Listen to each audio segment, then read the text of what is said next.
Welcome to the Paula Maver Show on awakeradio.co.uk. Thank you. Hello, I'm Paula, and this is Paula Live. Today we have a great guest again, Alan Scholl. He's going to be talking to us about the so-called Common Core standards, Common Core state standards. I'll get it right. Hello, Alan. Welcome. Well, hello, Paula. I'm happy to be on the program with you today. This is an extremely important subject for Americans right now. Absolutely, and even in the stages that it's being applied right now, we can't act fast enough. Oh, it's been in the process of being implemented now for 5 or 6 years. Actually, back in 1998, 99, they started promoting this, and there were some bribes that were given to some of the states, and of course money started flowing through the Department of Education, Federal Department of Education. The implementation began in New York over 3 years ago, nearly 4 years ago. Some work was already done kind of undercover in the background even before that. Even though the Common Core state standards weren't offered, they weren't even available, they didn't exist until long after a lot of the bribes had been made through the Race to the Top program. Can I stop you at the Sure. the bribes real quick and ask you to tell us a little bit about you and how you got to be an advocate here for the Common Core? Well, I have been involved in education for many years. I got involved actually with my own children back in 1982 in California. I took a look at what was happening. My kids were in the local public school, and I began looking for an alternative because, frankly, I went and spent a couple of days at the school. I began to look at the school. I began to look at the history of education. I was a bit of a history buff. And I began realizing I needed to find a good, solid alternative for my kids. Now, the public schools over time have been gradually changing. I have 7 children myself. Back in '82, our oldest daughter was attending a Fresno, California public school. And our experiences there led to our homeschooling. Now, we've homeschooled 7 children for 28 years now. 5 of those have graduated from high school, and they've gone to some little colleges like Texas A&M and University of Texas Arlington and Wisconsin, University of Wisconsin, Fox Valley Tech, etc. They've done pretty well. We still have 13 and 16-year-olds homeschooling with us, but now through the Freedom Project, which is the online Americanist-style school that we've created as an alternative. But our concerns were with not only the quality of education, but the other influences, the flavor and composition of what my children were subjected to, even back then. And frankly, my interest in education is probably older than most of the folks listening to you today, but the horrors that I described when I went on a national speaking tour on this subject back in 2000, 2001, actually pale in comparison to today's government school system, Common Core, and some of the other things that have come about even in the wake of that. My biggest concern, and I guess the question I ask parents is, who owns your children? And then the second question is, have you ever considered the dangers of allowing government to be the parent of your child?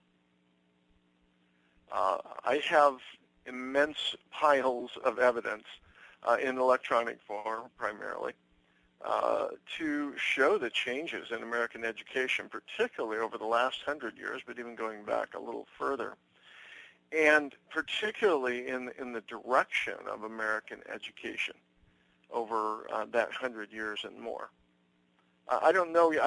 I'm assuming you sound very young, but I'm wondering if you've ever heard the philosophy of Hillary Clinton when she said, it takes a village to raise a child. Thank you for the young compliment. I have a granddaughter, but yes, I'm familiar with that.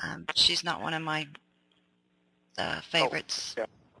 Not mine either. But, you know, what we're really victims of here, that was nothing new with Hillary Clinton. And the current version of that today, the statist viewpoint, it is nothing new. It's been going on for a long, long time. Back in 1952, the year I was born, and now I've revealed my gray hair here, but in 1952, they were building something called the normal schools back in the East, and these were based on Horace Mann's viewpoint of how government should run education for the nation. And that was an enormous change from what traditional American education had been for so many years. Most people in this country have no idea that most children were either home educated or cooperatively educated with a group of other children of similar ages for most of our country's history. And that this concept of public education is really a kind of a 20th century concept. That didn't exist before that time. In 1840, barely 55% of children were even educated in cooperative schools. 45% were still homeschooled. We have seen an enormous change, and each generation has gone a little further away from our base in terms of what American education was. This concept of the child being owned by the government village, if you will, is really the outgrowth of two warring philosophies regarding child rearing and life in general, but particularly in raising children. And one is the American standard, the biblical, philosophical viewpoint that served us so well, but unfortunately has been dying slowly. And the other is what I call the Marxist socialist worldview or educational view, which is a very statist governmental education view. Absolutely. I'm very concerned about the move from one to the other, and I think we can see the results of it all around us.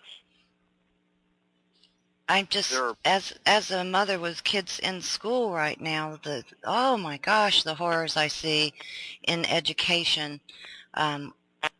One in particular, I mean, so many things are changing, and it's just snowballing. They're not teaching children to write in cursive anymore. Well, that's interesting that you mention that. That's something that I bring up quite frequently to people that I know. Yeah. And, you know, I wonder if you've ever considered the idea of just not writing cursive. A lot of people say, well, you know, we use computers, maybe we don't need that. Well, there are a couple things to consider. One thing is the practical side of things. If the power goes down, we'll have a pretty tough time communicating. The other thing that I think a lot of people haven't considered is if you cease teaching children to read and write cursive, if they view cursive writing as hieroglyphics and they can't decipher it, how are they going to read America's pivotal original documents? How would they read or understand or even be able to verify the words in the Mayflower Compact, the Declaration of Independence, the Constitution of the United States? It will be like in 100 years they'll find it written and they'll take it somewhere to be deciphered. Yeah, and unfortunately it's being deciphered for them by people who don't have their best interests at heart.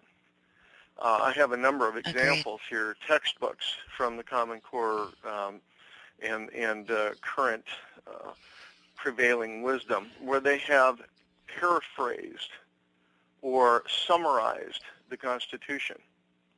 In one case, the Second Amendment, which is of great importance to me and any American, any freedom-loving person. The Second Amendment was rewritten in one of these textbooks that's designed and labeled as the thing to study to go pass your civics exam, American government exam. The Second Amendment was rewritten to read, Americans are allowed to have guns in a state militia. It's I don't see the need completely, for it to be rewritten, and it's not like it's in a different language. it's been completely eviscerated. The individual right is gone. Well, they Uh, marketed this Common Core state standard as trying to measure the intelligence and the academic state of people around the world and hold them to the same measuring stick. It reads out like to be fair worldwide is kind of their marketing tool, but the deeper you let get, me let me point out some duplicity right there. They're saying this is just a standard, and we want to have the same standard for everyone. But at the same time, the same group of people, the money people behind this, the Federal Department of Education, Bill Gates, and the others who have been the very small elite group of very wealthy and powerful people who have promoted this whole Common Core thing, they say, this is just a standard that grew up from the states. It was, something about the governors and the educators, and it was just the people in the states.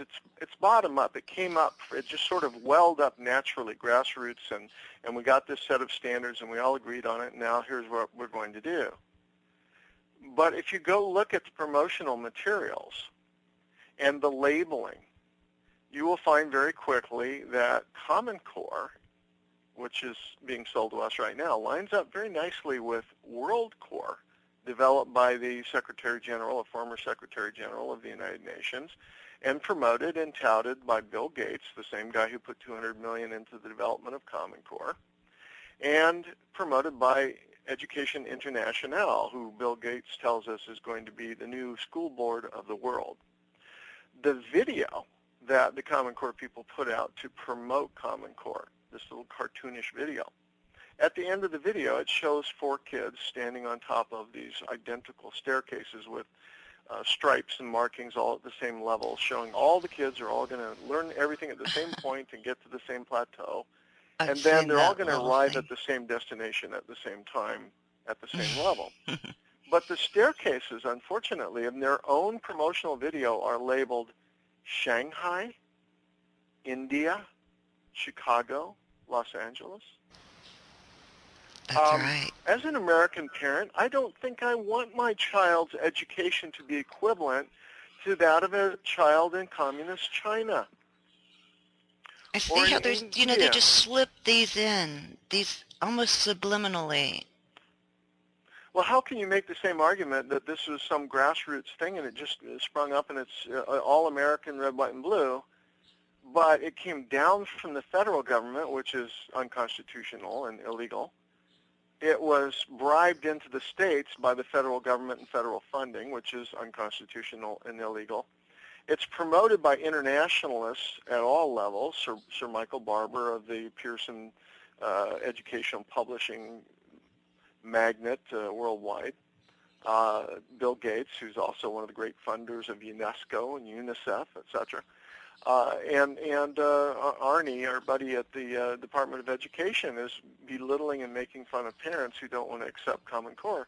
It looks a little fishy to me to see the usual core of internationalist, big government, one world government people funding, promoting, and belittling opponents for a program, and then claiming it's something that came up from the grassroots from American education. It simply isn't. And there's a bigger question, frankly, and that is, do we really want every child in every state at every point to all have exactly the same education? They live in different environments. They live in different states. They live in different economic environments. They live in different geographical environments. Why is it necessary for them all to have a cookie-cutter, one-size-fits-all education? Unless, of course, you're pressing them into the mold of world government under the same system, which would be a socialist, Marxist, one-worldist system. Exactly, and that's what they're pushing for. And am I correct in saying that either it's happening now or they're setting up to trade educational, the schools on the stock exchange as well? Yeah, you know, every time you talk about privatizing, what they're really talking about is selling out to a monopolistic multinational. That's what Pearson is. Pearson is one of the enormous publishing companies, book publishing, curriculum, textbook publishing companies. They've gone around the world for the last couple decades here in preparation for all this, and they have purchased and bought up all the small publishers that compete with them, as many as they possibly could. In some documented that they have paid as much as 10 times what these little companies are worth in order to eliminate competition and consolidate their control. They are in collusion and partnership with Bill Gates, and they are now busily changing all their curriculum over to the Common Core standard. Now think about this. You might say in your local school district, well, I don't think we're going to do this Common Core. I'm suspicious. Or your local Christian school or parochial school or private school. You say, I don't like this Common Core stuff. I think we're going to do something else. Try and buy a textbook that's Common Core free. We do. Our school is completely Common Core free. And it is quite a chore, even at this point in the game, to find curriculum that is Common Core free. I even know big church curriculum publishers who have proudly come out early in this thing and said, "Oh well, we're making all our stuff compliant with Common Core." To which I said, "Why? Why on earth would you want an internationalist flavor, an atheistic, humanistic flavor to your curriculum if you represent a religious body?" Those are absolutely a good question there. Consider. You know, our founding fathers were very clear. James Madison, he's recognized as the father of the U.S. Constitution. He once said, and frequently said, "Learned institutions ought to be favorite objects with every free people. They throw that light over the public mind, which is the best security against crafty and dangerous encroachments on the public liberty." One of the mottos here at Freedom Project Education is, we teach children how to think, not what to think. We teach logic and Latin, root languages, and all of the other, of course, math and science and English. And we teach from a biblical perspective. We teach creation science. We teach, which, by the way, is the only true science. And if you've been following the DNA development of the study of DNA or cell division and replication and some of the other things, virtually every new development in science supports intelligent design and creation. And virtually every aspect of Darwinism has been dying. It's just not tenable anymore. The proof's just not there. However, what is the official system of the government school system? And how does that align with the philosophy of humanism? You know, if you send your child off to school every day, and you send your child to a Baptist school, or a Lutheran school, or a Catholic school, or an Episcopalian school, or a Montessori school, they may act a little like aging hippies there, but if you send them off to the school of atheism, if you send them off to the school of Marxism, you're not surprised at all, really, when they come home, particularly after 12 or 13 years of that, with a worldview that very, very much reflects the educational institution you've sent them to. Why Absolutely. on earth are American parents oblivious to the fact that they're sending their children off every day for 8 hours a day, 5 days a week for 13 years to the official government school of atheism and humanism? And why on earth are they surprised when their kids come home atheist or humanist? It is the methodology. It is the core flavor of the schools that they're sending them to. And that has not been the case in this country. For 250 years, most every textbook in this country was built upon Scripture, used Scripture thoroughly. I have on my desk here the 1956 official Texas Department of Education instruction book on the King James Bible. Another book here, 1905, from the state of New York, liberal New York. It's the Book of Patriotism. It's 2.5 inches thick.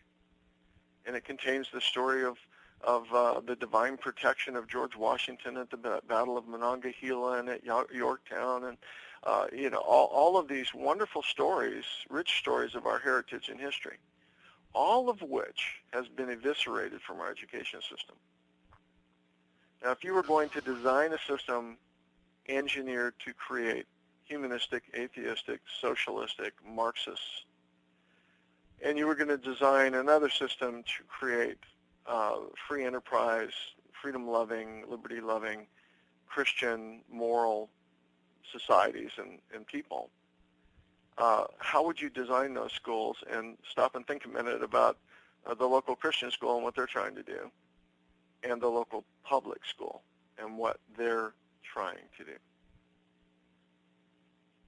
Hopefully two different things. I just shiver at the fact that some of the churches are thinking of adopting Common Core standards, state standards.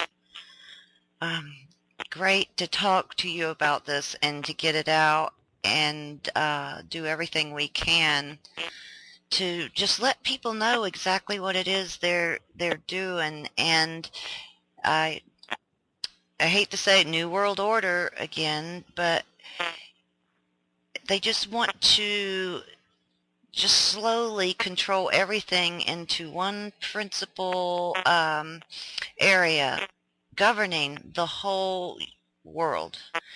And in that we're going to lose so much.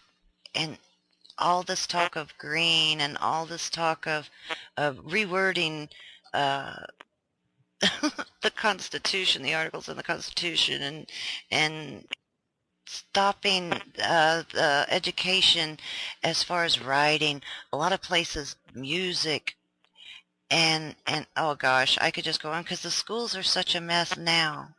And it's really exciting to know that you have you and your wife have started this and are very successful, and this can be done online, your school. Yes, it is. Basically, it's a non-denominational but biblically based school. We don't teach doctrine or dogma, but we do use a biblical foundation, much like our founding fathers.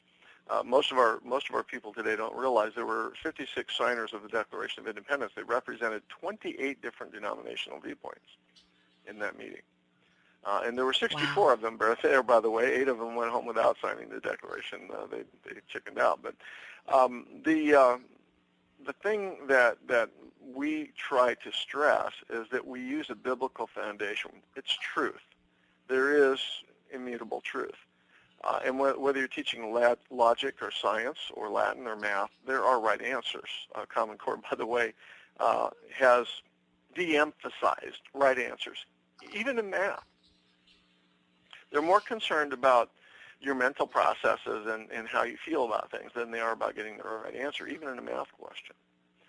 You know, you were even speaking geographically. How can children who have been born and raised in the city and children who speak differently and have different daily situations on a farm somewhere absolutely understand equally the text? Which one set are they going to go by and try to pull everybody together with? And to a large degree, they need different skill sets. Just like God made us all different, we all have different. I grew up in a rural area. We had, and still do, a 20-acre agricultural department, animals, plants, and stuff, and it makes money for the school and all. And you know, I grew up thinking that every school had a huge, large piece of land to do that with, but that was because in our community they were mostly farmers, and that was the trade. I grew up in a similar community, 4-H and FFA and all that. Yeah. And I had much the same feeling about that. I grew up in the Central Valley of California, farming community, small town, and they actually lived out in the country on a little hobby farm. And growing up that way, it was a very good way to grow up. You learn a lot, but you learn a whole different set of skills. I have a friend now who's about a third my age that is a writer, and he and I communicate. We go to church together, and we see each other fairly frequently. And and talking to him, this is a young man that grew up in inner city, New York City, downtown. Never owned a car. He's in his 20s, never owned a car, public transportation, etc. He has a completely different set of experiences. He has a different set of life skills. Now, if I was going to go to New York and walk around there for my own safety, I'd probably take him with me. Going out in the woods, which we have done, I have a skill set that I like to think I might have saved his life, or at least his safety, a few times, just because I know the woods, and I've spent a good deal of my life out in the woods hunting and Yeah, if fishing. he were there, he'd want to have you with him. Exactly. Vice versa. The one-size-fits-all cookie-cutter education, that is an extremely Marxian concept. It is basically the factory viewpoint of human beings. We're going to create these little widgets, these little cogs, and we'll fit them in the machine wherever we please. Even though they say, well, we're going to have trade school. The schools under Common Core, one of the things that people don't realize is Common Core and the extensions of Common Core. And yes, it's all just a set of standards. But now we even have Bill Gates and Arnie Duncan at the Department of Ed saying, well, the next thing coming down is the sciences. Now we have math and English. The next thing is the sciences. And now they're even saying, well, Bill Gates came out, I think, yesterday and said that all the tests have to be aligned with Common Core. Well, if you control the tests and the answers to all the tests, and you control math, science, and English, that's pretty all-encompassing. But these standards are not going to suit everyone for what they intend to do. And if the schools are now also going to assume the duties and responsibilities of job placement and career choice, and in some cases I've heard as early as second or third grade, they want to start figuring this out. See, this is, and we've had a lot of propaganda thrown at us all our life. Every country has their own little spiel to say about another one. But, we used to be horrified hearing stories about someone being raised from birth for a certain job. No choice in that area, because they're going to be led all their life to be an Olympian, or led all their life to work in construction, and it's horrifying. It's just like programming robots at that point. Well, a principle There's a people lot have forgotten wrong with that, and not been taught, I'm afraid, through our government school systems for nearly 100 years is government is the opposite of liberty. Just by nature, by definition, government is control. Liberty is choice. And when we keep giving more and more and more areas of our lives, whether it's healthcare, whether it's education, whether it's the environment, control of our property, stewardship, OSHA in the workplace, the more control you give to government, the less choices anyone has. And the more totalitarian it becomes, by very nature, just the definition of that control and the word government. We've forgotten that. Today, young people in schools, I mentioned if you go to a Baptist or Montessori school or a Catholic school, we're not surprised when they have that worldview. We shouldn't also be surprised when children are becoming conditioned more and more with each generation, like frogs in the water, multi-generational frogs in the water. Each generation is more conditioned to the concept, if I need something, I turn to government. If I want something, I turn to government. If something's wrong, I turn to government. Government has to fix it. absolutely. That's a horrifying That process. is scary.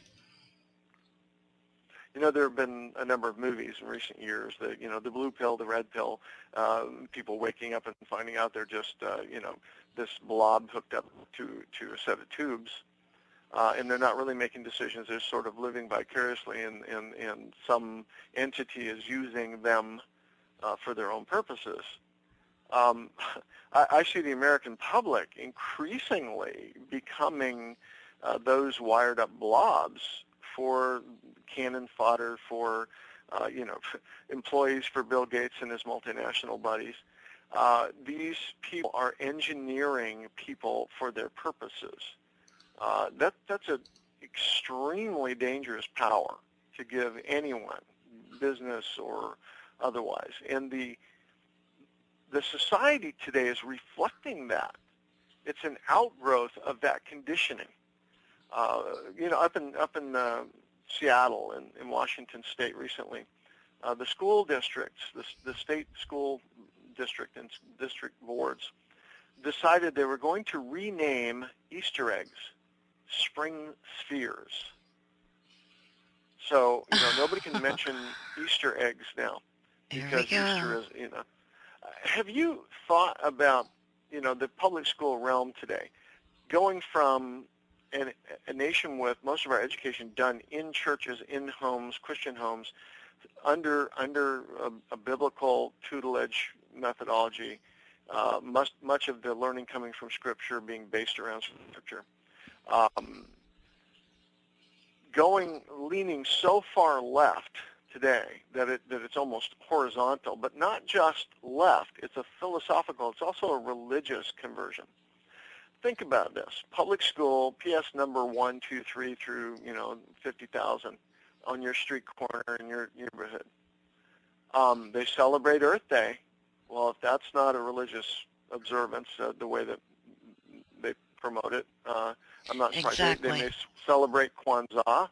They may offer transcendental meditation, psychological Skinnerian or Freudian counseling. They'll promote atheism, humanism. They'll even promote the Muslim religion. There was a 6th grade class back in the East, I think it was in Massachusetts. They bused the entire 6th grade class to a mosque, sat them down, had them experience an Islamic service in a mosque, and then handed them all a copy of the Quran. And I saw that, and I thought, if they were truly seeking diversity, then, it wouldn't just be the mosque. But can you imagine the outcry anywhere in America from any of those public schools if I walked in and proposed doing exactly the same thing to come to my With local a Bible? Baptist church or my friend's local Catholic church? Oh my gosh. Can you imagine? You would have every reporter in there, everybody, and everyone in an uproar. So it's the complete block of one religion and the pulling in of chaos. You can study all of them, but when it becomes against the rule and one is taboo, you got to think about that. Oh, and my colleague from 1800weebly.com, where we're airing live right now, he's in England, and he said this sounds exactly how the state education works here. It's called Key Stage, which is one of the reasons we home ed our youngest and have home educated them for the past 5 years. That is Alan Taylor Shearer with 1800weebly.com. Hello out there. I call it ABC religion. It's anything but Christianity. You can or any reference to almost any religious viewpoint you want. You can get a college to give you a room to go bow 5 times a day to Mecca and pray to Muhammad, but don't for your life mention the Bible, Christ, Christmas, Easter, or even now Easter eggs. We have to ask ourselves as a nation, how did this happen so thoroughly and so relatively quickly? For 250 years, we built the most successful nation, the most free nation, the safest nation, the most productive nation on earth, economically, every other way. I love the story of the World War II soldier that went back to France. And as he traveled around France, I believe he was the Medal of Honor winner. As he traveled around France and the European countries, he was first victimized by a French customs agent at the airport. And this gentleman told him, "Sir, I must see your passport." The guy couldn't find it. So the Frenchman got very nasty. He said, "I have to have your passport. No one comes into France without a passport." And the man looked him right in the eye and he said, well, the last time I was here, I didn't have a passport at all. As a matter of fact, I came ashore on the beach and it took me several days to find any Frenchmen. And that was D-Day, World War II. Yeah. And as he traveled through Europe, he continually asked people, being a little ticked off about the whole situation and their forgetting of history, he would ask them, let's see now, are you one of the countries whose tail we kicked or whose tail we saved? We've forgotten that that's the history and heritage of America. We saved the world from tyranny a number of times. But now we're adopting the same forms of tyranny, this Marxist humanist model of parenting, statism, socialism, extreme nationalism, communism, fascism, even Nazi-style parenting. I would even include environmentalism and Darwinism because they're so radical and so off base and without foundation. The ism here, or the label, isn't really important. They're all very, very similar. They're similar in the complete dominance of individuals and individual liberty, the total subservience to the state, the government. Those are the key elements. And their great danger is their extreme danger to mankind. And that's what we revisited. That's why tens of thousands of us gave our lives in Europe on two different occasions, because of the enmity with God of the systems that we were combating. And now, sadly and very ironically, we're constructing that same hierarchy right here in this country. Absolutely. My friend Alan Taylor Shearer says again, 25 state schools in a city there in England are being Islamified by the school governors. I understand they're implementing Sharia law in several neighborhoods and areas as well. Extremely prejudicial, extremely sectarian. Again, let's contrast that. For your friend, say you were to go into a neighborhood and say, the predominant viewpoint here is Christian. We're all, born again, or we're all Catholic, or we all take a particular sectarian view of Christianity, and there are of course many sectarian views in the Muslim religion as well. So we want to implement our particular sectarian view of Christianity and dominate this neighborhood and enforce those rules, those beliefs, and those practices, even the clothing habits, on everyone who lives in the neighborhood. Kind of makes me think of Ireland and the troubles they have had with death over the name of the religion. And it isn't that Christians, real Christians, would want to do that. That's not the way it was even done here in America, frankly.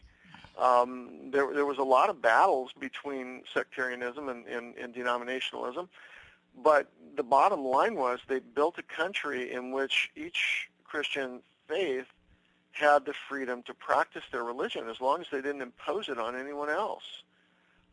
And that's the difference between the radical Muslim viewpoint and the radical Marxist viewpoint, is they fully intend to force everyone else to participate and practice exactly the way they do, or risk prison or death.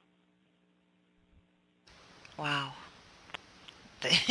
This world seems to be taking a big U-turn and going back to the Stone Ages. Well, it is, and this is not progress. This is going downhill. It's regress. The great republics in history, the Roman Republic, followed a very similar path.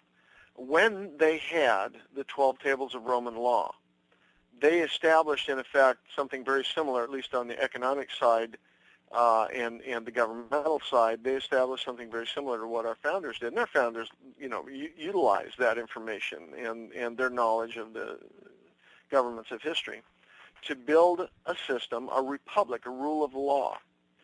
The beauty of the rule of law is that no one can violate it, not the individual or the minority or the majority or the government.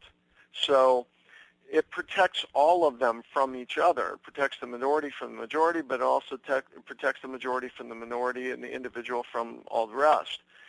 And if you control and limit the government, the system protects the people from the government. That was the original intent. In the Roman Republic, it worked very well. It became the most prosperous nation on earth. And we teach this in our history. The Republic, the rule of Yes. law, the fixed body of law. Very, very productive, very freedom-loving sort of structure. When you begin to allow men to rule you arbitrarily and get outside that fixed body of law, which is what we see today with executive orders, the plethora of executive orders, government bureaucracies, executive branch bureaucracies making their own laws. What happened out west with the cattle ranch, what we see with the spotted owl in the Northwest, what we see with gun control in Connecticut in the East. When you begin to allow individual humans to impose their viewpoints rather than that collective body of law to protect each other and leave our rights alone, it becomes oppressive. And we're seeing the evidence of that economically, politically, philosophically, religiously. And when you study education in the 19th, 20th, and 21st centuries, as I have very closely, it's plainly obvious that education has become a tool toward this collectivist atheist viewpoint. And their complement, the internationalist philosophy, the Marxist view or the Illuminist view of world government, that is where the great danger lies. And that's where we've got to begin to educate our children and our friends and neighbors as to what's actually happening around them. Well, I may be blinded by this, correct me if I am, but when I was growing up, and each school district controlled itself, its curriculum, and therefore it matched pretty much what was going on in that geographical area. For instance, when my father, who will be 93 tomorrow, was going to school, he knew he could obtain an 8th grade education. They had what was called Strawberry School in the area, and it was all focused around that crop. Mm-hmm. And it was to a degree self-interest, but it was targeted education that had a practical application. There's general education, which we all see as they used to call it the 3 R's, reading, writing, arithmetic, which of course is silly, but it was just a descriptive term for basic literacy training, literacy in math and language. But yes, my grandmother said they had 2 books in her school, and one was the dictionary and one was the Bible, and that's what they learned for 12 years. I love it. That's, I know so many children today in homeschooling circles. My wife and I, again, have homeschooled for 28 years. And before we started building Freedom Project Education, FPEUSA.org is the school, and that's the website if people want to go out and take a look at it. We're a nonprofit. When we started building that, we built it on the model that we wanted a biblical foundation in truth and those basic skills, teaching literacy, teaching math, teaching practical, usable skills. We also wanted to teach things like Latin, which gave the base for languages. It's the root of all the Romance languages, English, many other languages, and science. So if you have those basic building blocks, then you can look at, where I am as a person, where I intend to go if I'm traveling elsewhere, just like we would study a foreign language to travel to a foreign field or be a missionary or get a job in a foreign country. You look at what's available in learning, and you match your education to the practicality of application. Where am I going? What do I want to do? Do I want to be an English teacher? Do I want to be a farmer? Do I want to be, a rodeo cowboy? What skills do I need to learn to do those things? Absolutely, but it's your individual choice. It's not the school steering you into the direction. It's having an imagination. Absolutely. It's really the only thing that makes sense. And now this concept of every student is going to learn every item the same worldwide. We're all going to have the same answers. There's an idiocy in that which says every person is exactly the same. We're all made in that factory, that mythical factory, and we all need to be exactly the same with the same skill set and the same exact ideas and answers to all questions, like an That's automaton, a never robot. going to happen. That's never going to Well, happen. We need every individual type of person. We do need someone whose heart is into farming, and that's what they do, and and how they feel they should do their lives. And he is no less important to the doctor who is taking care of the kids, or no less important to the guy that's taking care of the orchard. In my mind, we need all these differences. And when people are happy in what they do, it's because it's coming from within them. It's not because someone has trained them from birth to do what an someone else wanted them to do. well, this is exactly the It case, puts and it puts people's not only is it self-worth. impossible. How many people are going to feel so bad because that's not the kind of person they are. That's not where they excel, but they're held to the same standards as somebody who thrives on that. It's not going to happen. There's nothing more It's a miserable. disaster. Oh my gosh. Nothing more miserable in the world, and I know a lot of your listeners are going to listen to this, and they're going to fall in one of two categories. They're going to say, absolutely, yes, that's right. I found my niche. I found where I need to be. I found what, if you will, God had for me to do in life, what I'm designed to do. And then there's going to be another proportion of your listeners, depending on the composition, that are going to say, you're absolutely right, and I'm probably going to depress them. But frankly, my father gave me a great piece of advice. He said, figure out what it is in life that you love to do, what you were made to do, what God made you to do, and learn how to do it and go and do it, and you will never really work a day in your life.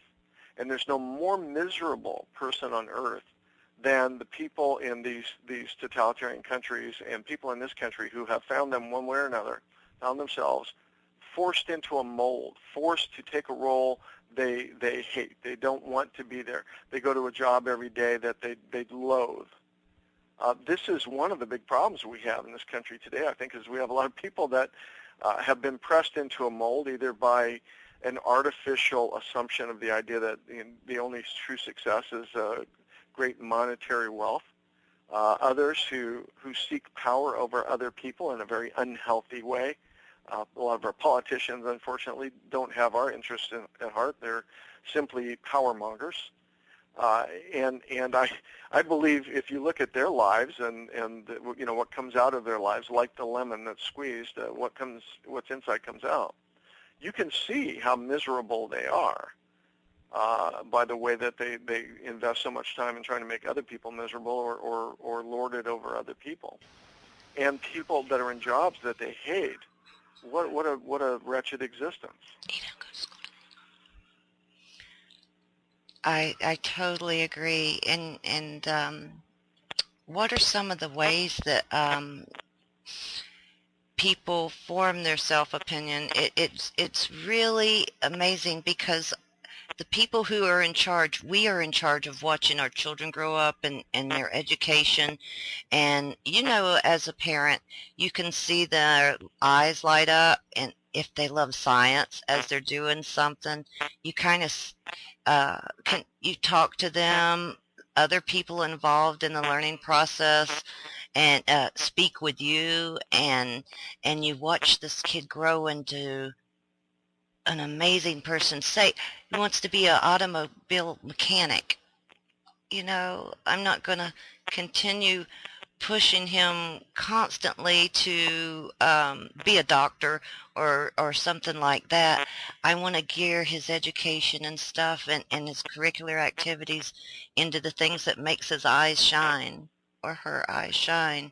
And that is not going to be happening in a place where they're constantly leading somebody. Yes, you like that, but you need to get back in line because you got to make these grades and you got to set these standards for somebody you're totally not going to be. That's one of the great tragedies in the form of education that American education has become, this governmental cookie-cutter education. We are forcing people into molds. We're making determinations for them, our government is. B, the parent is supposed to be the person given that authority, given that responsibility to help a child figure out what it is that they are, who they are, what they want to do. We are to be the counselors and the mentors. We're to help them ferret out what that life skill is, what that task is, and help them to find that place in society, in their life, in the world, so that they're comfortable and energized and feel that they're accomplishing something, that their life has meaning. That's our role. That's not a school counselor's role. That's not a government placement systems role. That is the role of parents, and we're divorcing ourselves from that. I don't know if you've ever tried to go in and talk to school counselors or teachers about your child and their direction, etc. But I've been just amazed at the voluminous stories that I receive all the time from parents who go in and they try to talk to a school, public school teacher or a school guidance counselor or placement counselor or whatever. And the teachers are telling them what their child should be doing or vetoing decisions or giving conflicting advice to the child. Oh my gosh, you're telling my story. I have a special needs child, and my child, although he can't speak, he has the ability to read and write and learn math and things. And I'm constantly pushing, but what are they doing academically in that situation? And of course, even in the regular high school that my son attends, everybody knows me because if I have questions about what's going on, what's going to be learned, I'm going to show up and ask them. And it's not always popular to question, what's going on over there. Oh, So it's never popular to question. The attitude that I get from most people involved in the education industry, which I think is a better term for it, my pet name is educrats. Now, let me qualify here before I make some of your listeners mad. There are good people. There are people all across the spectrum that some may have your child's interests at heart, at least to some degree. There are some good teachers. There are some good people. They're not bad people. They want to do the right thing.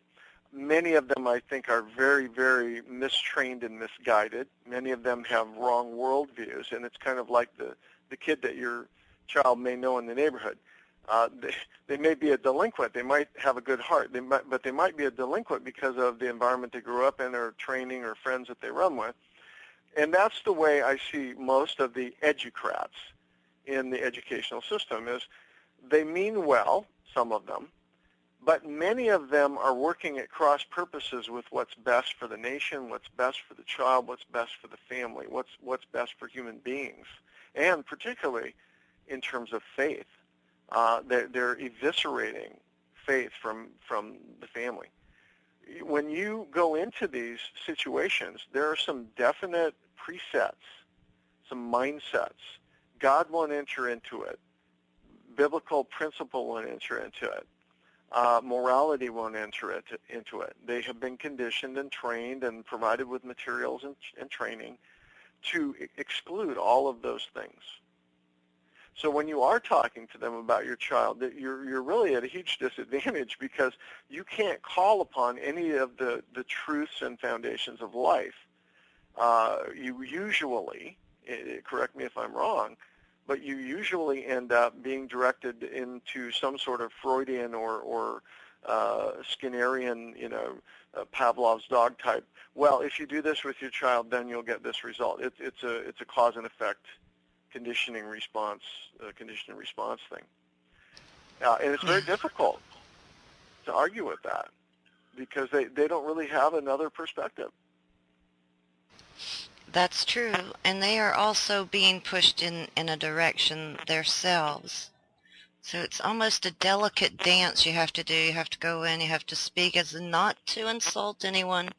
Don't say the Bible word or God word, and read the stuff that comes home from, read the requiring reading. I know we are all so busy, and I blame that on such a materialistic world that everyone has to have the newest this or the latest this, and get back to you overseeing your child's education.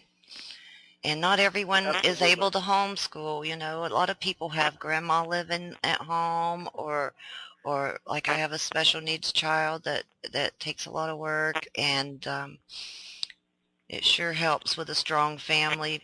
Uh, I'm lucky to have a large, strong family to back me up. Well, it is, our society's changed. The family has changed. There's some very important mechanics of the family that we had in that first 250 years that we don't now. For some reason, our society has evolved, if you will, into the idea that kids want to get away from the parents, the authorities, the sources of wisdom and experience as quickly as possible. They're going to get out of the house, get away, get a distance away. The parents are, as soon as possible, moved out of the home into some other, they're living someplace else. We don't get the benefit of the wisdom and experience of our parents and our grandparents and our great-grandparents that we did at one point. So we find ourselves wandering around trying to find the path again when we had people right there next to us who cared about us and loved us, hopefully, that could have helped to steer us back on the path a lot more expeditiously. I never thought of it that way. You're We've right. been divorced from that source of knowledge, and that's not been unintentional. If you look at the background of the NEA, and I'll recommend some books. Al Benson did a wonderful book called The NEA's Socialist Worldview. There are a number of others. Sally Reed, a great book on the NEA Propaganda Front for the Radical Left. Dennis Cuddy did a book, NEA Grab for Power. One of the best, I think, is Samuel Blumenfeld's seminal work, NEA Trojan Horse in American Education. These are great works for people to go read. They can kind of see how these processes came about. Some of the things I've been describing and some of the concerns that I have about governmental education systems, they've been designed that way. And now we have a preponderance of people who don't have your worldview.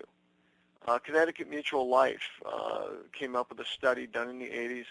And, this is in the mid-'80s, so this is 20 years ago. The view of education policymakers versus the general public. And they ask questions like, homosexuality is immoral. General public, 71% agreed. Educators, these are administrators, teachers, etc., 30%. Abortion is immoral, 65 to 26%. Smoking marijuana is immoral, 57 to 30%.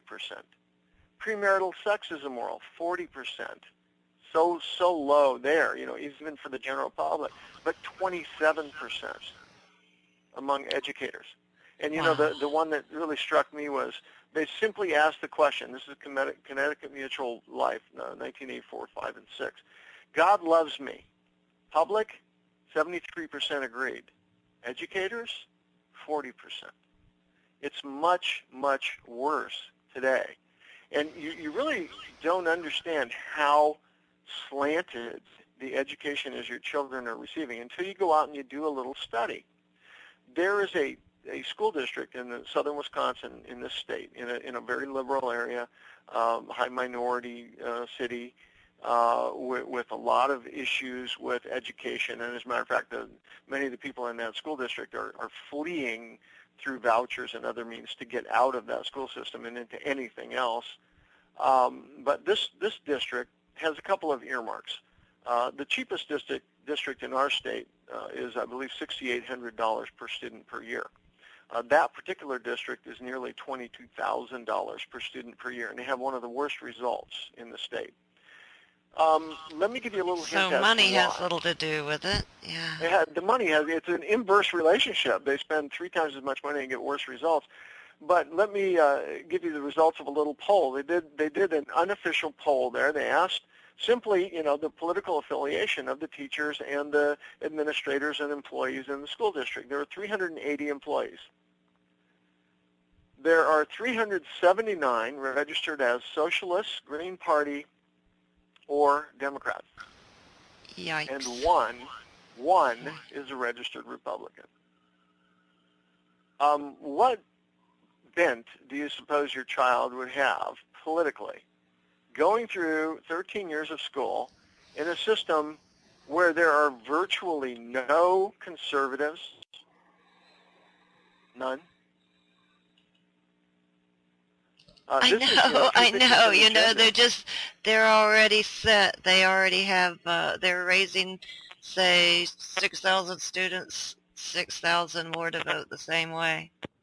Well, let's John Dewey, you know the name, right? John Dewey?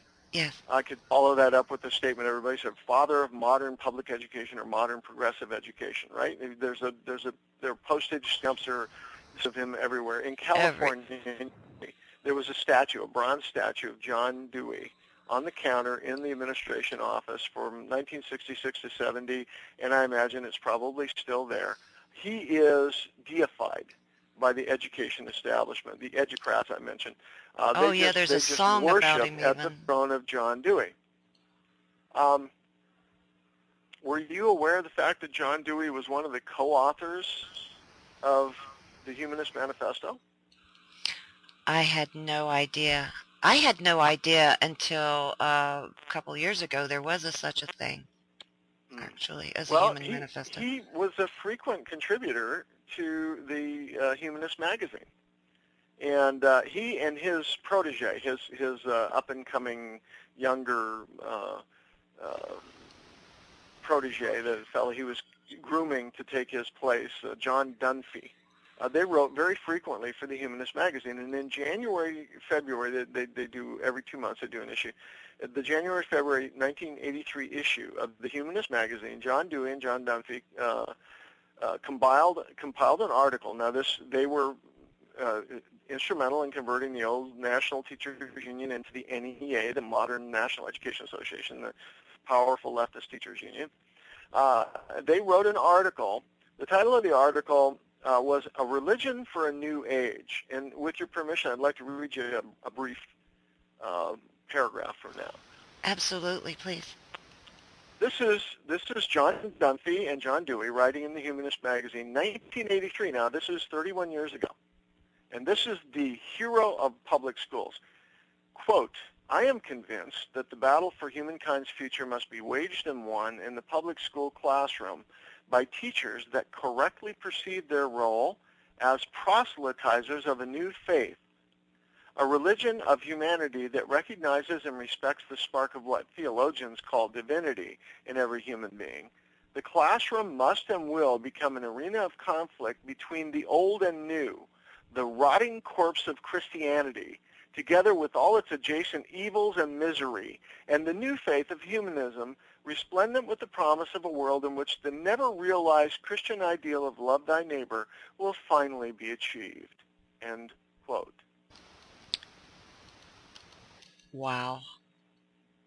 Did you have any idea that there was an agenda this obvious, this deep, and this blatant coming through your public school system?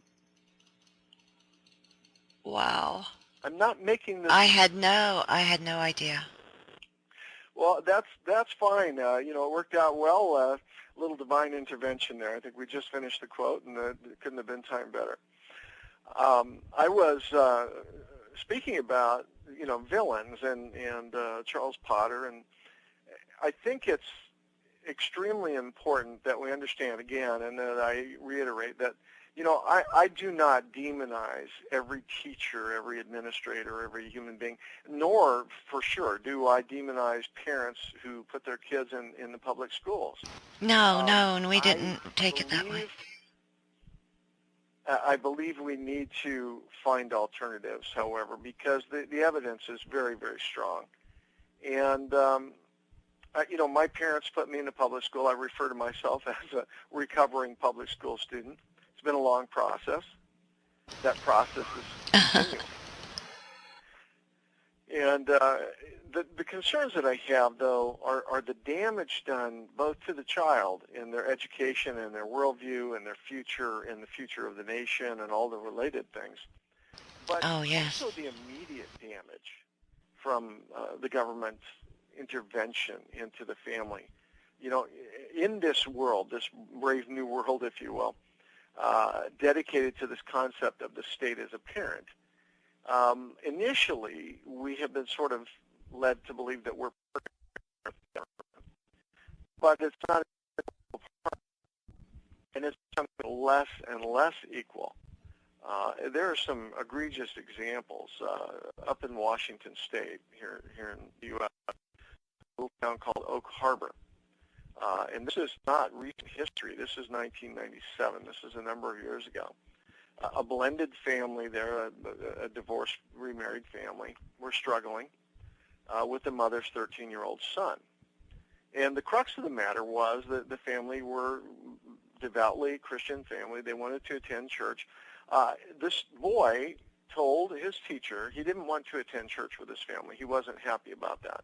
He was okay with Sunday morning, but since the family was attending Sunday evening and Wednesday evening as well, he told the teacher he didn't want to do that with them. He thought once a week was enough. This is a 13-year-old. Well, we put him in contact with a social worker, contacted by the local school district over this issue. And the social worker informed him that since he had a quote-unquote conflict with his family, he could seek legal protection from the state. Now, this culminated in a long, protracted court battle with the schools and the public defender and the social workers and all of these bureaucracies involved. And ultimately, it boiled down to a Superior Court judge's decision. And this, I was incredulous when I read it. He ruled, and I'm citing his ruling here. He said, once a week for church was enough for anybody. And since the child had a conflict with his parents about attending more than once a week, he would remove the child from his home and remand the child to foster care, which he did. Oh, my gosh. At 13, that child went to foster care over that issue and remained in foster care. He's now, of course, in his 20s. What if I want my kid to, I grew up, like I said, on a farm where we had a lot more chores than other kids, Can you imagine, because your parents wanted you to come up, you had Wednesday night prayer meeting, you didn't want to go, they could take you away. Oh my gosh. That's a nightmare. That system was put into place. Oh my gosh. It's repeated innumerable times, and I have some statistics. I want to give you a couple more examples of the kinds of things that are happening in this incestuous parent-state government relationship, government as parent. In the state of Utah, a gentleman by the name of David Rodriguez allowed me to use his name, David and Teresa Rodriguez, the couple. They came from Cuba. They were escapees. They were boat people. Came from Cuba when communism took over in the 50s. They have 4 kids, and 2 of their kids are special needs kids. You'll empathize here. They had one child that was special needs, learning disabled. The other autistic.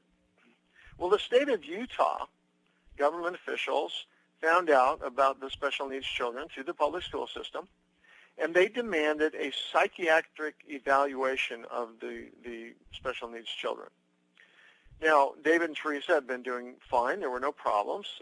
They just received this demand by mail from the state for a psychiatric evaluation. Now, these are proud folks.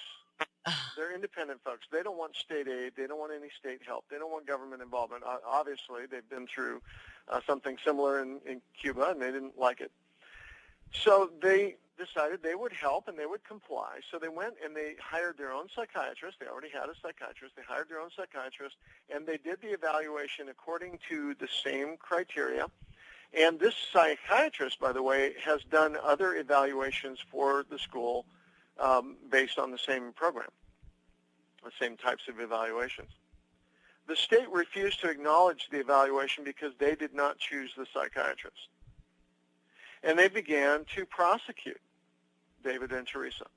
David and Teresa got to the point where they were so beleaguered, they said, we're done with this. They were so upset. They fled to Arizona.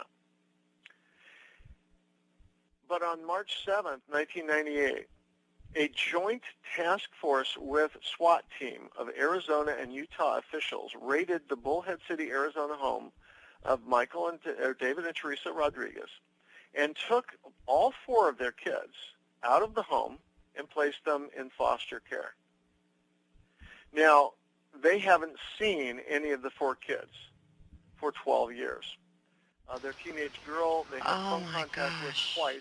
She was raped twice in the foster home. But the courts insist they've done the best thing because Teresa and David would not get their psychiatrist to evaluate their special needs kids. And I have a statement here that was given to me by David Rodriguez. This is, remember, a Cuban expatriate. He came here from Cuba. He said, quote, "We came from Cuba to America for freedom and to escape from Fidel Castro's communist government and dictatorship, only to have the American government steal and hold our children." And that's absolutely what happened. I can't imagine, especially even as like you said the first time about just whatever religion and how many times you worshipped during the week, being called abuse when there are so many horrible things happening to children all over the world that's going unpunished. But to take, I mean, it's none of the state's business, to take my child to a psychiatrist, which I don't hold a lot of faith in anyway, because it just leads to the drugging of everyone, in my opinion. My son is severely autistic, nonverbal, and one thing that has been pushed at me is pharmaceutical drugs, and I haven't even found any that were made for children that they recommend or have even had any studies on the long-term effects. So my child doesn't take those. They've come to a line, and I see what you're saying with that couple. Oh my gosh, to harm my child further. That's how I would see it. I would not withhold an antibiotic if this child had an infection or a surgery that they needed life-saving. I don't want to drug him so that the teachers will have an easier time because he's zombied out and won't be any trouble. These are great tragedies, and it's repeated hundreds of thousands, even millions of times every year. School systems deciding that they know better whether or not a child should be vaccinated. We had a 13-year-old girl who parents sent to school with signed papers saying they did not want their child vaccinated. School nurse and the school administrator and teacher took that child out of a classroom, took them to the nurse's office, and had them vaccinated them right there. And when the parents said, I had signed papers saying I did not want they told her that they knew better what that child They would see Mama Bear come out in me quick because my son was harmed by vaccines. Everyone knows. I mean, in Florida, they say you don't have the right. Yes, you do. You can go to the health clinic where they're passing out the shots.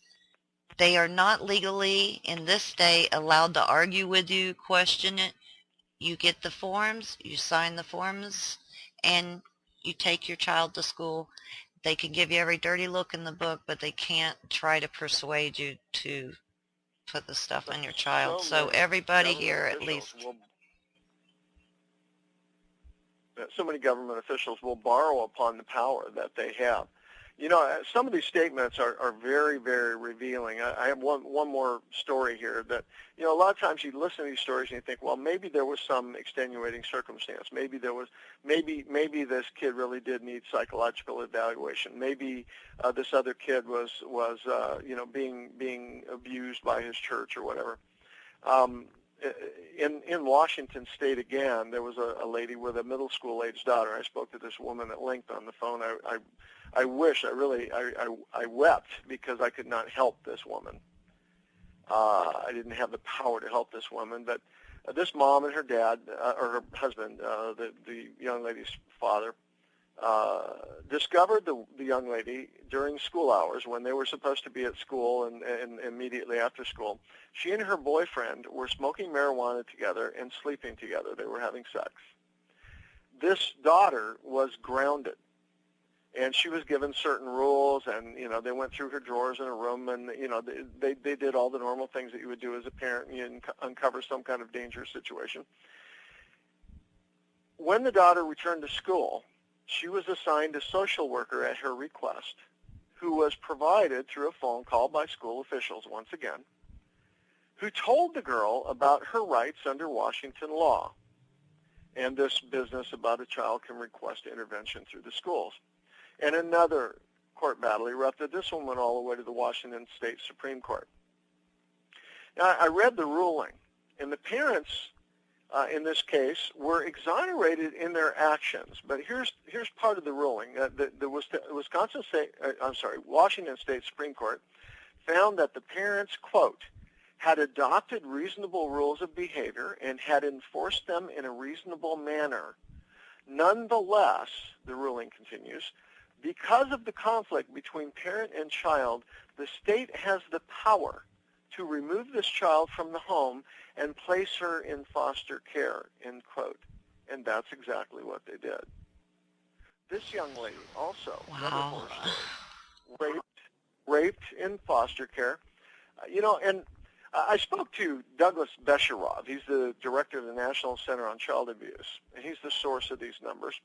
The latest study is 1998, so we're going back 16 years here. Here are the numbers he gave me. He said every year in 1998, as of 1998, and I'm sure it's increased massively since then, there were 2,100,000 home intervention cases by Child Protective Services.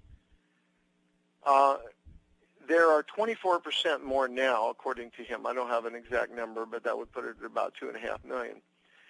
Of these, he plainly stated to me, 1,200,000 are, quote, utterly baseless, unquote.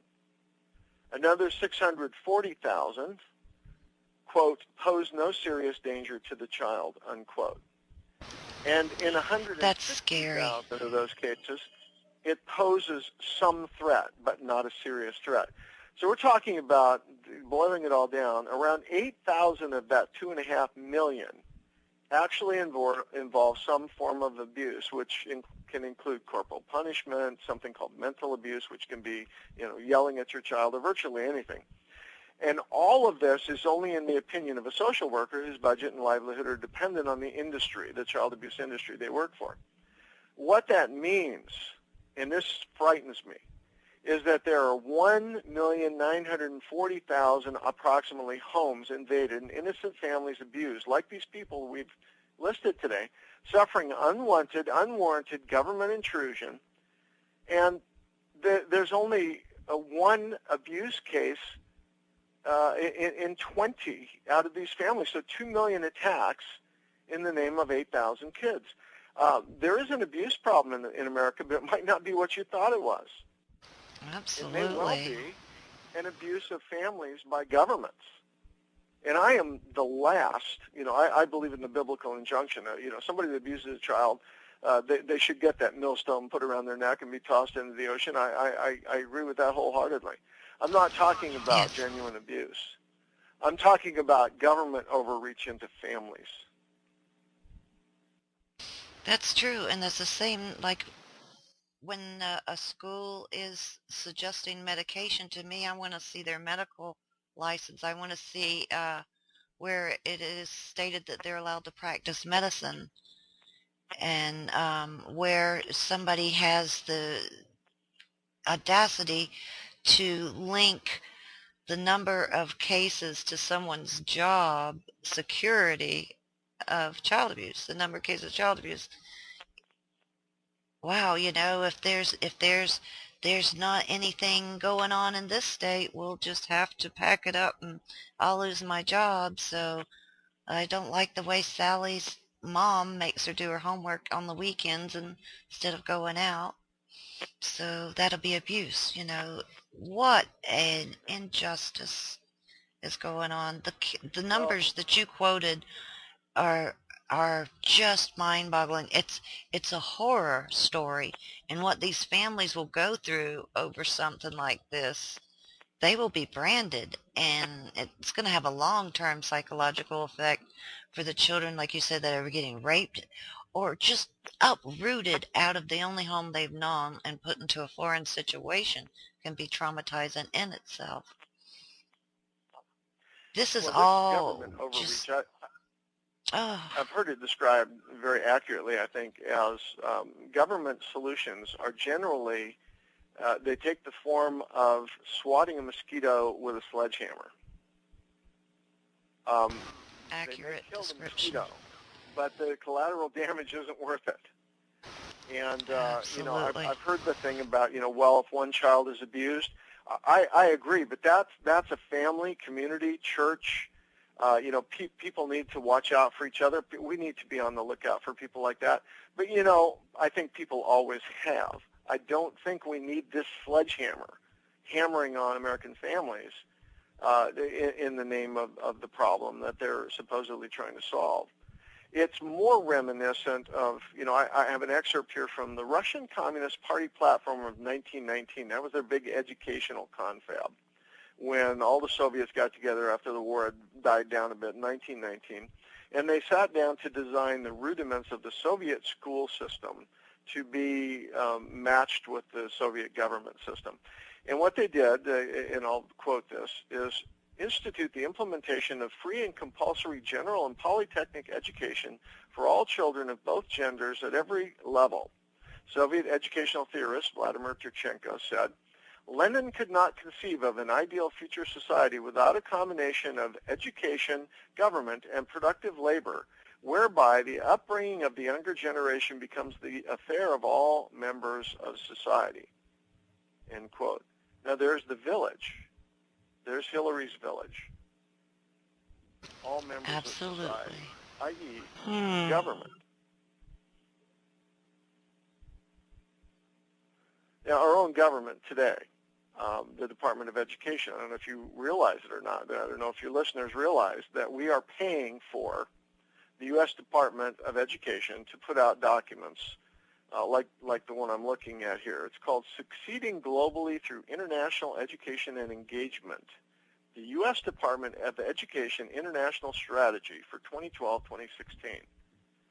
Now, did you know that the Department of Education of our nation was promoting an international strategy for our Absolutely education? not. Absolutely not. It's a 150-page document here. They're dead serious. It has two strategic goals: strengthening U.S. education, which sounds good, but then advancing international priorities. That's the one I'm a bit suspicious about. They use terms like global competencies, world-class education, international benchmarking, applying lessons learned from other countries. I'd really like to examine those before they're taught to my children. Education diplomacy and engagement with other countries.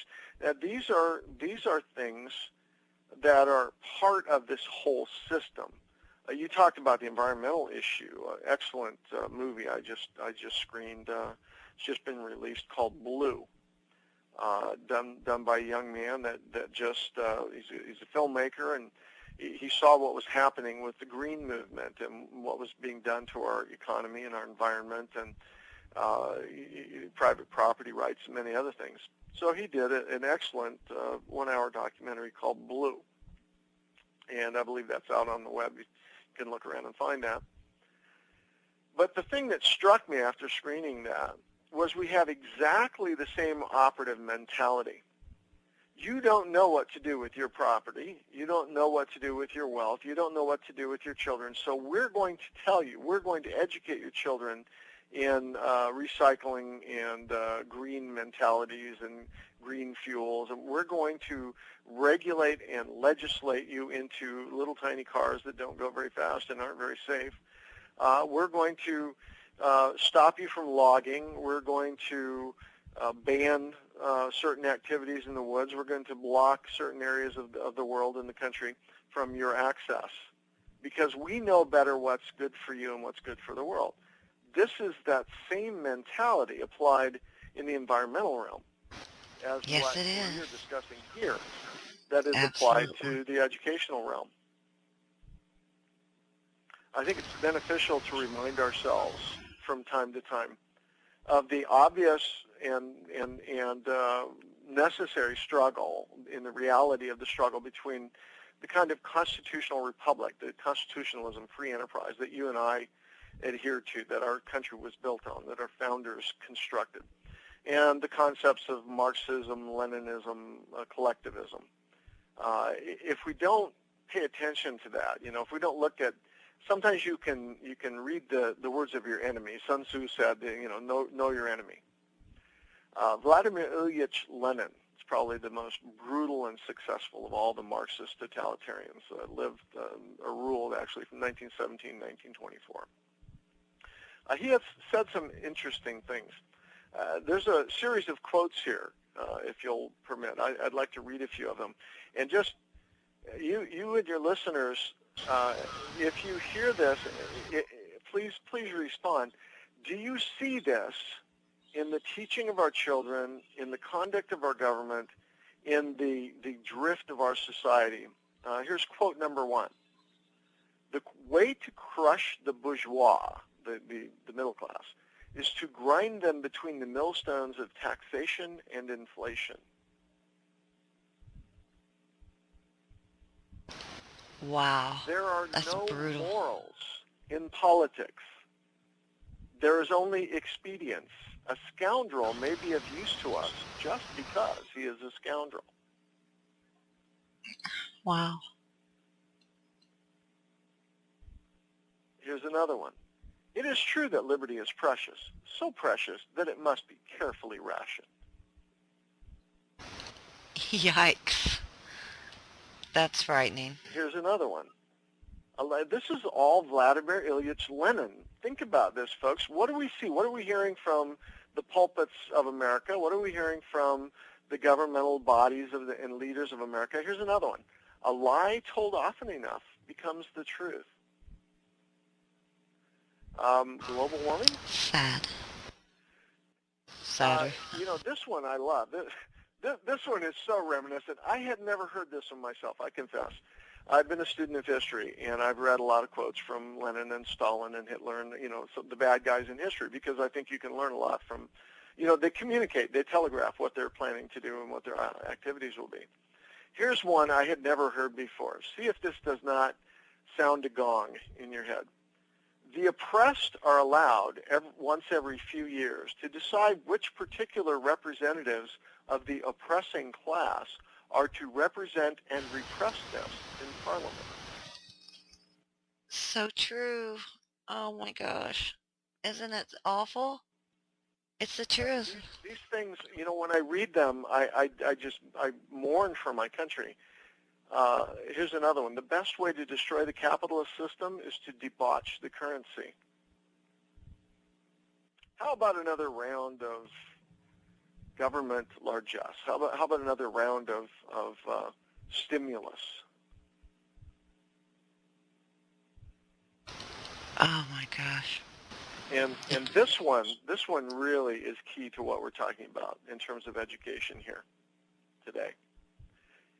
Lenin said, our program necessarily includes the propaganda of atheism, and democracy is indispensable to socialism.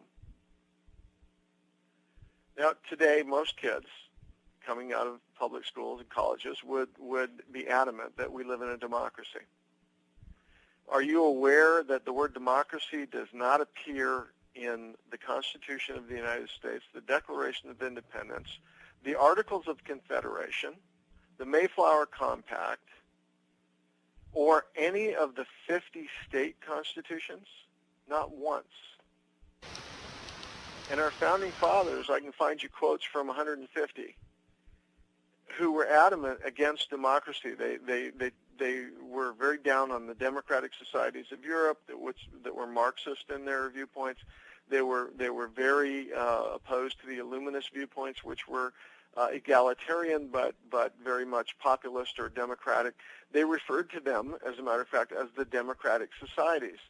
And yet today, this mass of American citizens educated in the public schools will tell you very quickly, very rapidly, that we live in a democracy, when our founders actually gave us a republic.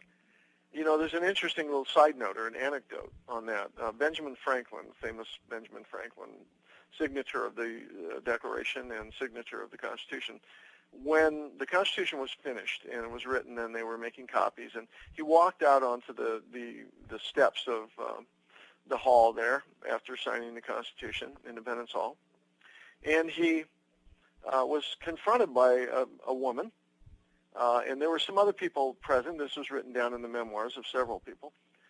And the woman walked up to Ben Franklin, and she asked him a question. She said, "Mr. Franklin, what kind of government have you given us? A monarchy or a republic?" That was the entire question. Democracy didn't even come up in the discussion, which I think is very interesting. The reason I think a monarchy was mentioned was because at that time, a lot of people don't know, they don't know their history, George Washington was so popular that there was a popular movement, and he could easily have been voted in as king. There were enough people in his country fond enough of him and thought he had good enough character. They were willing to make him king. Absolutely. So that was why I think the question, a monarchy or a republic. So where did the word democracy start coming in? Or am I getting ahead of it? Oh, let me finish this little story, and then I'll tell you where you can find the word democracy.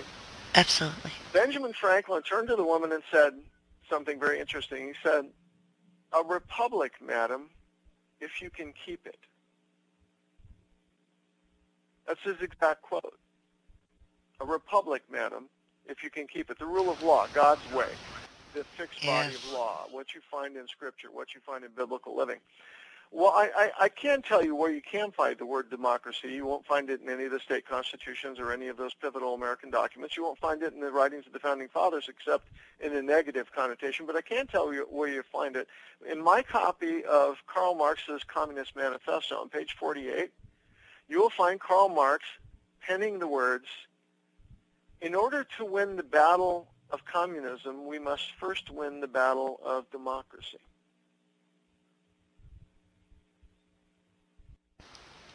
Interesting. It's an educational Food for battle. thought. Oh my gosh. The more I study of history, the more heroes I lose, and the more I'm concerned about much of our history and where we are and how far we've gone. Because the more you study, it's like the old kids' magazines. On the back page, they had a line drawing, and there was many lines. It was very difficult to discern anything in this picture. It was very, very busy and very complicated. But underneath the picture, they would say, look for the horse in the cart, or look for the wagon wheel.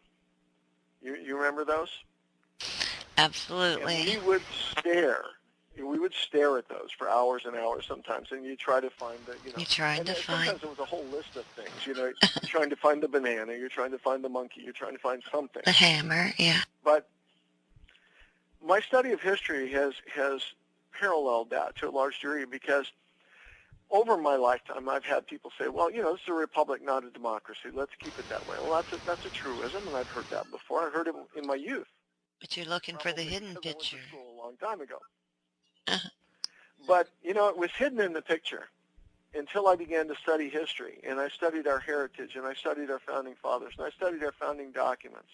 And I began to look at the education system, and I studied homeschooling, and I studied, the pivotal stories of our foundational years in this country and the reasons that they fought for independence.